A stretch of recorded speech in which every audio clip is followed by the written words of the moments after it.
دعا کی اہمیت کے بارے میں حضرت مسیح موعود علیہ السلام کے بعض ارشادات پیش کرتا ہوں۔ آپ فرماتے ہیں، مزید ارشادات آپ فرماتے ہیں،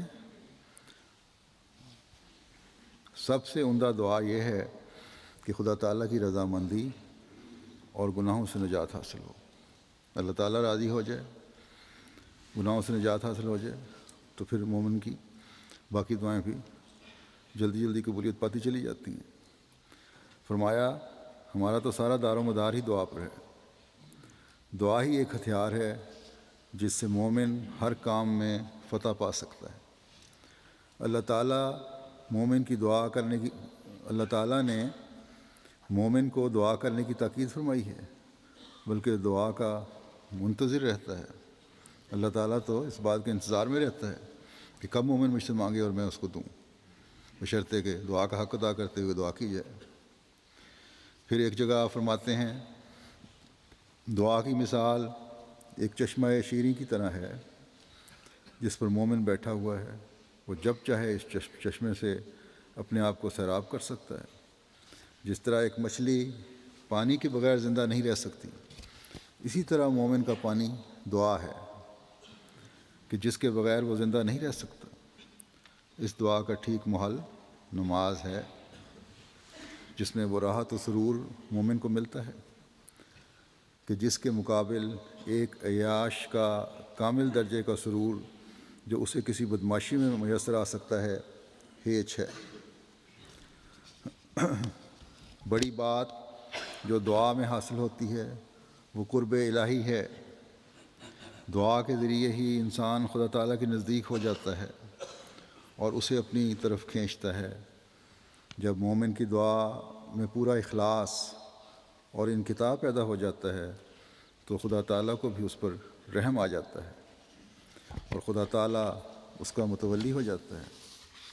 پھر آپ فرماتے ہیں، یقیناً سمجھو کہ دعا بڑی دولت ہے۔ جو شخص دعا کو نہیں چھوڑتا اس کے دین اور دنیا پر آفت نہ آئے گی۔ وہ ایک ایسے قلعے میں محفوظ ہے جس کے ارد گرد مسلح سپاہی ہر وقت حفاظت کرتے ہیں۔ بس اس زمانے میں دعا کا ہتھیار یہ اہم ہتھیار ہے جو حضرت مسیح موعود علیہ السلام کو دیا گیا ہے، اور یہ دعا ہی کا ہتھیار ہے جس سے لیک رام بھی اپنے انجام کو پہنچا تھا، جس سے ڈوئی کا بد انجام بھی دنیا نے دیکھا تھا، جس سے ہر مخالف جو آپ کی مخالفت میں انتہا کو پہنچا ذلت و رسوائی کا مورد بنا تھا۔ قادیان کی اینٹ سے اینٹ بجا دینے کا دعویٰ کرنے والوں کا مقابلہ بھی دعاؤں سے ہی کیا گیا تھا، اور پھر ان کے دعوے دھرے کے دھرے رہ گئے تھے۔ احمدیت کے ہاتھوں میں کشکول پکڑوانے والوں اور احمدیت کو کینسر کہہ کر ختم کرنے والوں کا مقابلہ بھی دعاؤں سے ہی ہوا تھا، اور ان کے نام و نشان مٹ گئے۔ آج بھی انشاءاللہ تعالی مخالفتوں کی آندیاں ان دعاؤں کی وجہ سے ہی مخالفین پر الٹیں گی، اور دنیا دیکھے گی کہ کس طرح احمدیت فتوحات کی نئی منزلیں طے کرتی ہے۔ بس آج بھی ہمارا کام ہے کہ دعاؤں کی طرف ایک خاص توجہ اور رغبت پیدا کریں، جیسا کہ حضرت مسیح موعود علیہ السلام نے فرمایا ہے، دعاؤں کا ٹھیک محل نماز ہے۔ ہم اپنی نمازوں میں خوبصورتی پیدا کریں، اور پھر جیسا کہ میں نے کہا، خاص طور پر کم از کم 2 نفل جماعت کی ترقی اور مظلوم احمدیوں کے لیے ادا کریں۔ ہر احمدی اپنے اوپر یہ فرض کرے۔ ایک وقت میں حضرت مسیح موعود علیہ السلام نے بھی کہا تھا کہ کم از کم 2 نفل ضرور فرض کرو اپنے اوپر۔ حضرت مسیح موعود علیہ السلام کے اس فکرے کو ہمیشہ یاد رکھیں، اور یاد رکھنا چاہیے کہ جب مومن کی دعا میں پورا اخلاص اور انقطاع پیدا ہو جاتا ہے، پوری توجہ پیدا ہو جاتی ہے، اللہ تعالیٰ کی طرف ہر سوچ اللہ تعالیٰ کی طرف جاتی ہے، یار میں نہاں جب انسان ہو جاتا ہے تو خدا تعالیٰ کو بھی اس پر رحم آ جاتا ہے۔ بس یہ اخلاص اور انقطاع پیدا کرنے کی کوشش اگر ہر احمدی کرے تو اللہ تعالیٰ کے فضلوں اور رحمتوں کو پہلے سے بڑھ کر قریب تر پائے گا۔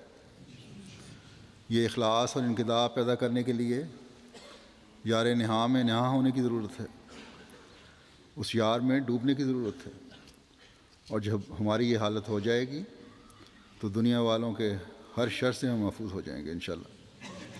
اور جیسا کہ حضرت مسیح موعود علیہ السلام نے فرمایا کہ ایک ایسے قلعے میں محفوظ ہو جائیں گے جس کے ارد گرد مسلح سپاہیوں کا پیرا ہے۔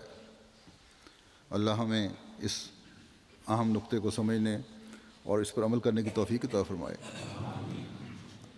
آخر میں پھر ایک حضرت مسیح موعود علیہ السلام کا اقتباس پیش کرتا ہوں۔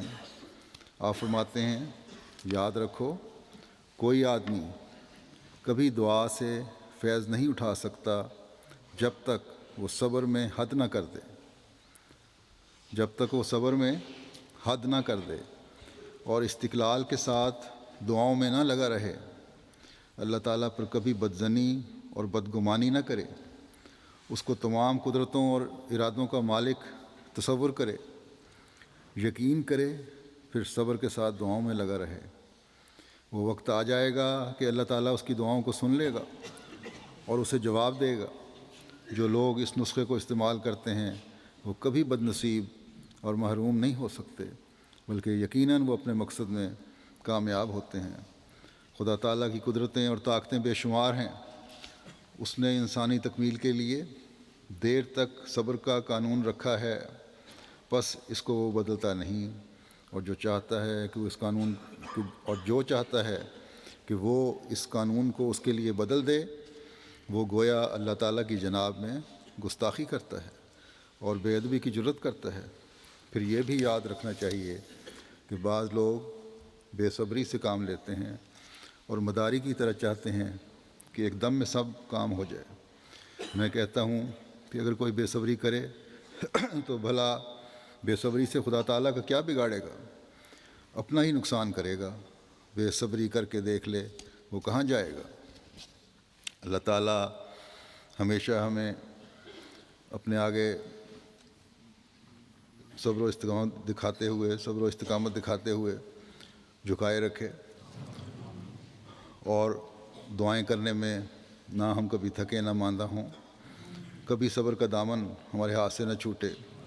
صبر کا مطلب ہی یہی ہے کہ استقلال سے دعائیں کرتے چلے جانا، اور جو ہماری ذمہ داریاں ہیں ان سے کبھی پیچھے نہ ہٹنا۔ اللہ تعالیٰ سے یہ دعا بھی کریں کہ وہ ہماری دعاؤں میں، ہماری عبادتوں میں ترقی عطا فرمائے، ہماری عبادتوں میں اپنی محبت ڈال دے۔ جب یہ معیار ہم حاصل کریں گے تو ہم دیکھیں گے کہ مخالفین کی عارضی خوشیاں جلد حسرتوں میں بدل جائیں گی انشاءاللہ۔ یہ اللہ تعالیٰ کا وعدہ ہے جو انشاءاللہ ضرور پورا ہوگا۔ آخر میں ایک قرآنی دعا پڑھتا ہوں۔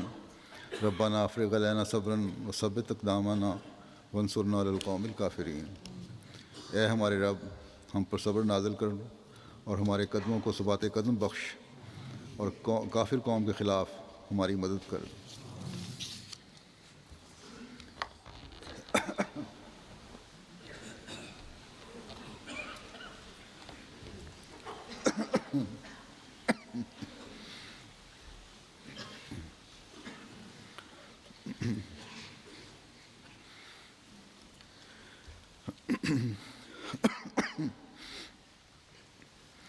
الحمد للہ نحمده ونستعینه ونستغفره ونؤمن به ونتوکل علیہ ونعوذ باللہ من شرور انفسنا ومن سیئات اعمالنا من يهده الله فلا مضل له ومن يضلل فلا هادي له ونشهد أن لا إله إلا الله ونشهد أن محمدا عبده ورسوله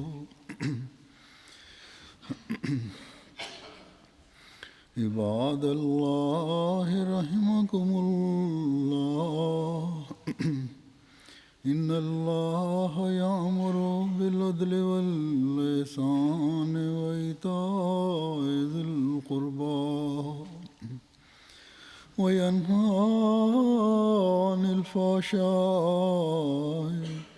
والمنكر والبغي يعظكم لعلكم تذكرون اذكروا الله يذكركم وادعوه يستجب لكم ولذكر الله أكبر